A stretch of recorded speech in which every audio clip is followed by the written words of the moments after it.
So hello everyone, here I am back with another video lecture. हमारे पास हम आज aquatic exercises के lecture को हमने लास्ट में डिस्कस किया था, जिसमें हमने इंट्रो और कुछ गोल्स एंड इंडिकेशन पर डिस्कस किया था।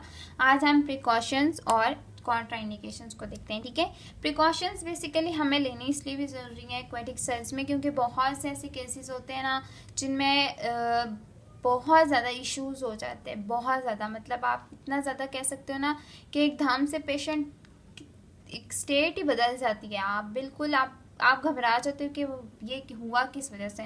तो प्रिकॉशंस लेनी बहुत ज़रूरी है। ठीक है, सो हमारे पास जो मेजर प्रिकॉशंस है वो हमने यहाँ पे सारी नोट डाउन की हुई है। ठीक है, लाइक हमारे पास सबसे पहले प्रिकॉशन क्या है, fear of water, second neurological disorders, third seizures, four cardiac dysfunction, fifth हमारे पास है small open wounds and lines. ठीक है, सबसे पहले हम डिस्कस कर लेते हैं फियर ऑफ वाटर से। फियर ऑफ वाटर हमारे पास क्या होता है ना कि एक बंदा है, ठीक है, वो फोबिक है, वाटर फोबिक है, एक्वाफोबिक है, ठीक है, वो जा ही नहीं सकता, हाइड्रोफोबिक है। अब हम क्या करते हैं उस बंदे में, ठीक है, एक बंदा है पानी से घबरा रहा है, ठीक है, तो क्या आप उसको पानी में डालोगे? देखो, मैं कहती हूँ कि मैं एक बंदा हूँ, ठीक है, अब मैं क्लोस्ट्रोफोबिक हूँ, मैं एक कमरे में बंद हो जाऊँ, ठीक है, बिल्कुल ऐसे लाइक अगर हम लिफ्ट की बात करते हैं, अगर हमें लिफ्ट में बंद हो जाती हूँ, ठीक है, और मैं उस लिफ्ट के अंदर तकरीबन इतनी देर रहूँ कि मुझे सारी मूवमेंट्स वहाँ पे परफॉर्म करनी पड़े, तो क्या मैं कर सकती हूँ? मेरी तो बॉडी की सारी लाइक ख़त्म हो जाएगी, सांस नहीं आएगा, मुझे तो सफोकेशन हो जाएगी, मुझे तो ऐसा लगेगा कि मैं बस मेरी जान अंदर से निकलने वाली है। तो फोबिक है, अगर वो बंदा वाटर फोबिक है, हाइड्रोफोबिक है, तो हम उसको पानी के अंदर कैसे डाल सकते हैं? ठीक है, वो पानी में डरा हुआ है, ठीक है, हो सकता है कोई ऐसा इंसिडेंस हुआ हो पहले, ठीक है, लाइक बच्चा कहीं पानी में गिर गया था बचपन में, और ऐसा हुआ कि अब लाइक अगर वो छोटा होते हुए भी गिरा था और अभी वो एजिड एक पर्सन है, ठीक है, यंग एडल्ट है, और अभी भी वो डरता है पानी से, तो आप उस केस में नहीं देते, आप एक्वाटिक एक्सरसाइजेज उस केसेस में नहीं देते।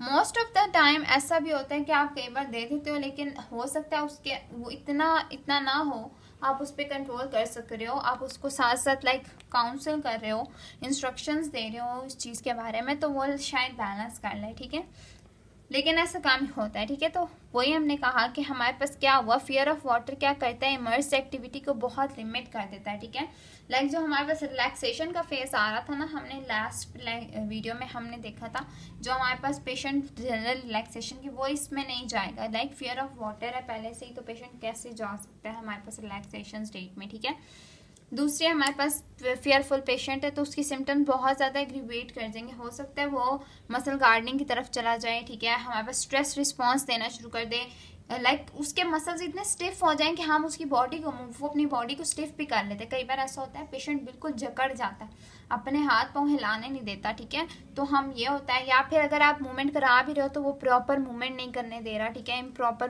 परफॉर्मेंस दे रहा है।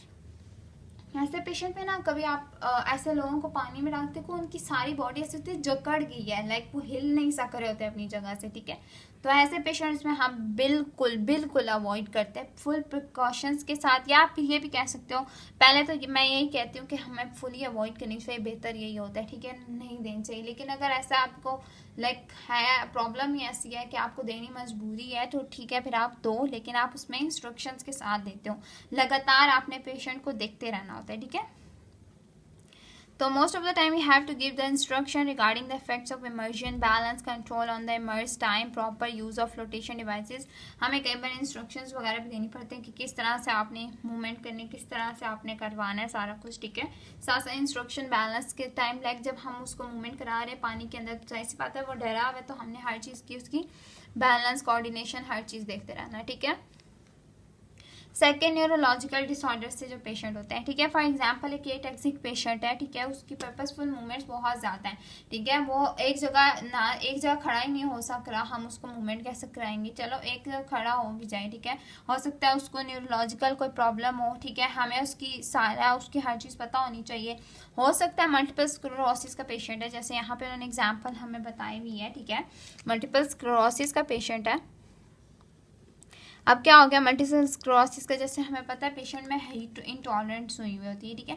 तो मैं भी हो सकता है कि जैसे हम पानी के अंदर टेम्परेचर अगर थोड़ा सा इंक्रीज कराते हैं 33 डिग्री से ज़्यादा, तो हमारे पास फटीग के चांसेस क्या हैं, ज़्यादा हो जाएंगे, ठीक है। फटीग क्या हो जाएगी, ज़्यादा चांसेस हो जाता है हमारे पास, क्योंकि मल्टीपल स्क्लेरोसिस तो हमारे पास ऐसा डिजीज़ है ना जो हमारे पास न्यूरोलॉजिकल डिजीज़ है, ठीक है। हमारे पास माइलिन शीट की वजह से प्रॉब्लम हो रही होती है।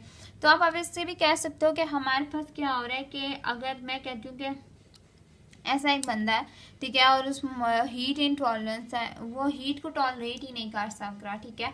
हम उसको थोड़ा सा वार्म वाटर में डाल देती हूँ, ठीक है, और वो वार्म वाटर 33 डिग्री के सेंटीग्रेड से ऊपर के ज़्यादा है, तो वो क्या होगा, वो पेशेंट ऑटोमेटिकली उसकी सारी बॉडी फटीग में जाना शुरू हो जाएगी, ठीक है। तो ये हमारे पास क्या हो गया, एटेक्सिक पेशेंट्स होंगे, ये हमारे पास न्यूरोलॉजिकल डिसऑर्डर्स आ गए, ठीक है। हम इनमें भी ज़्यादा कोशिश ये करते हैं, अवॉइड ही करते हैं, लेकिन आप प्रिकॉशंस के साथ करा सकते हो इनमें, ठीक है। प्रिकॉशंस का यही मतलब।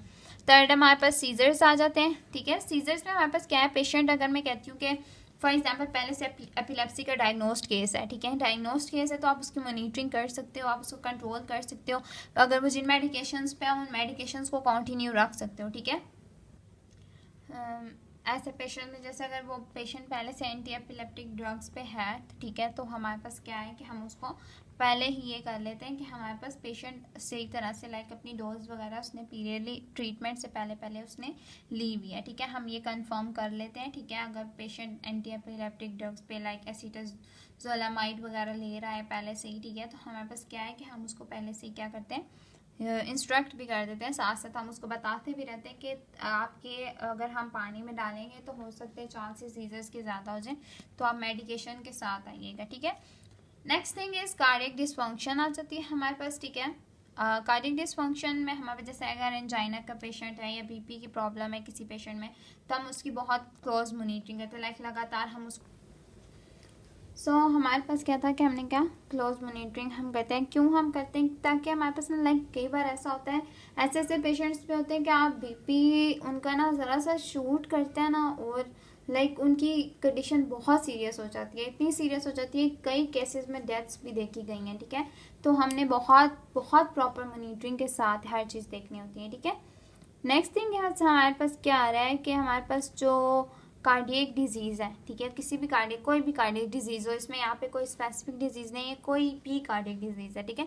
अगर लो इंटेंसिटी कार्डियक एक्सरसाइजेस कराएं तो हमारे पास लाइक कार्डियक डिमांड डिक्रीज हो जाती है दैन लैंड एक्सरसाइजेस, ठीक है।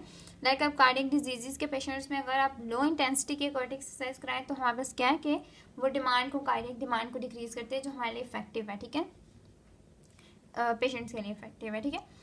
फिफ्थ वन है स्मॉल बाउंड्स, स्मॉल बाउंड्स हैं, ओपन बाउंड्स हैं, ठीक है, लाइंस हैं, ठीक है, कोई ट्रेक्यूटोमीज की हुई है, ठीक है, लाइक हमारे पास ना ट्रेकिया के अंदर लाइंस पास, कुछ ट्यूब्स पास कराते हैं ना जब हमारे पास ऑक्सीजन की प्रॉब्लम होती है, ठीक है, मोस्टली इसमें हम एंडोट्रेकियल ट्यूब पास कराते हैं, ठीक है, जो हमारे पास ईटीटी जिसको हम कहते हैं, ठीक है। तो वो जो होती है, वो ट्यूब्स जो होती हैं उनकी प्रॉपर ड्रेसिंग होनी चाहिए, अगर आप वाटर प्रूफ ड्रेसिंग होनी चाहिए जब आप उनको पानी में डाल रहे हो, लाइक पेशेंट को अगर आप पानी में रख रहे हो, ठीक है, और पेशेंट में अगर आईवी इन्फ्यूजन हुई हुई है, आईवी लाइंस हैं, हिकमेंस लाइंस हैं, ओपन लाइंस हैं, ठीक है, तो उन सब की क्लैंपिंग होनी चाहिए, फिक्सेशन अच्छे से होनी चाहिए, ठीक है, उनके प्रॉपर कवरिंग होनी चाहिए, वाटर प्रूफ कवरिंग होनी चाहिए, ताकि हमारे पास वाउंड्स की या हमारे पास कोई इन्फेक्शन के चांसेस ना हो, या हमारे पास कोई रिकवरी में स्लो डाउन ना हो जाए, या हमारे पास बहुत सी और प्रॉब्लम हो सकती है, ठीक है। तो उनको प्रिवेंट करने के लिए क्या करते हैं कि हम इन पे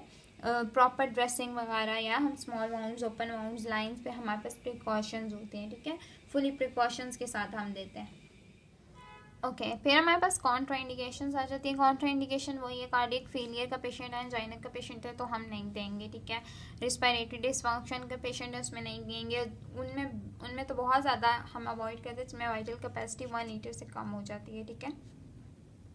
स्वेयर पेरिफेरल वेस्कुलर डिजीज़ के पेशेंट्स हैं उनमें भी नहीं देंगे, ठीक है। पेरिफेरली पैरेसी डिजीज़ कोई है तो हम उसमें उस केस में तो बिल्कुल नहीं देते, ठीक है। ब्लीडिंग है, कहीं हेमरेज वगैरह है तो उसमें भी बिल्कुल नहीं देते। किडनी डिजीज़ है बिल्कुल नहीं देंगे, ठीक है। ओपन वाउंड्स है बिल्कुल कॉन्ट्राइंडिकेटेड है। कोई भी स्किन इन्फेक्शन है, ठीक है, जैसे टीनिया पेरिस हो गया, रिंग वॉर्म्स वगैरह हम बिल्कुल नहीं देते, ठीक है। और साथ हमारे पास अनकंट्रोल्ड बाउल और ब्लैडर है, हम उन केसेस में भी नहीं देते, तो क्योंकि उन केसेस में बहुत से इन्फेक्शन के चांसेस हो सकता है बंदे के बाउल या ब्लैडर की कंट्रोल ही नहीं है, तो हो सकता है पानी में पास आउट हो जाए, ठीक है, एक्सक्रीट हो जाए, जिसकी वजह से हमारे पास क्या होगा कि हमारे पास पेशेंट में हमारे पास चांसेस हैं कि इन्फेक्शन ज़्यादा हो जाए किसी और चीज़ का, ठीक है। वाटर एयरबोर्न इन्फेक्शन, वही हमने कहा, वाटर एयरबोर्न इन्फेक्शन जो बहुत ज़्यादा हो जाते हैं। जीआई इन्फेक्शन के चांसेस बहुत ज़्यादा, टाइफाइड, इन्फ्लुएंजा, कॉलरा के पेशेंट्स में हम नहीं देते, ठीक है। जिनमें पहले से ही है डिजीज़ उनमें तो बिल्कुल नहीं देंगे, ठीक है। अनकंट्रोल, जिनमें सीजर्स की प्रॉब्लम बहुत ज़्यादा है, जिनमें अनकंट्रोल है, ठीक है, जिनमें कंट्रोल नहीं हो सकती मेडिकेशन से भी या किसी और चीज़ से भी, तो हम उन केसेस में बिल्कुल कॉन्ट्रा इंडिकेटेड देते हैं, हम इसको इंडिकेट नहीं करते हैं कि हमने ये देना है, ठीक है। सो हमने आज प्रिकॉशंस और कॉन्ट्रा इंडिकेशंस को भी डिस्कस कर लिए, ठीक है। अगर और भी कोई प्रॉब्लम लाइक कॉन्ट्रा इंडिकेशंस में बेसिकली यही चीज़ है कि वो जो केसेस जिनमें हमारे पास हमें पता है, हमें देख के पता चल रहा है इस केस में हम नहीं दे सकते, हमने सारी फिजियोलॉजी, हमने सारी एनाटमी, हमने सारी पैथोलॉजी, हमने हर चीज़ को दिमाग में रख के कॉन्ट्रा इंडिकेशंस देखनी है कि हमारे पास हम इन पेशेंट्स में नहीं दे सकते, हमारे पास फुली कॉन्ट्रा इंडिकेटेड और किन में हम प्रिकॉशंस के साथ दे सकते हैं, ठीक है। तो ये चीज़ें प्रिकॉशंस एंड कॉन्ट्रा इंडिकेशन आज हमने डिस्कस कर लिए हैं। Thanks for watching. अगर कोई भी इंक्वायरी है तो आप कमेंट सेक्शन में बता सकते हैं, या यूट्यूब या फिर आप फेसबुक या और इंस्टाग्राम के पेज पे जाके बता सकते हैं। Thanks for watching. और नेक्स्ट में हम फिजिकल प्रॉपर्टीज़ ऑफ वाटर को डिस्कस करेंगे।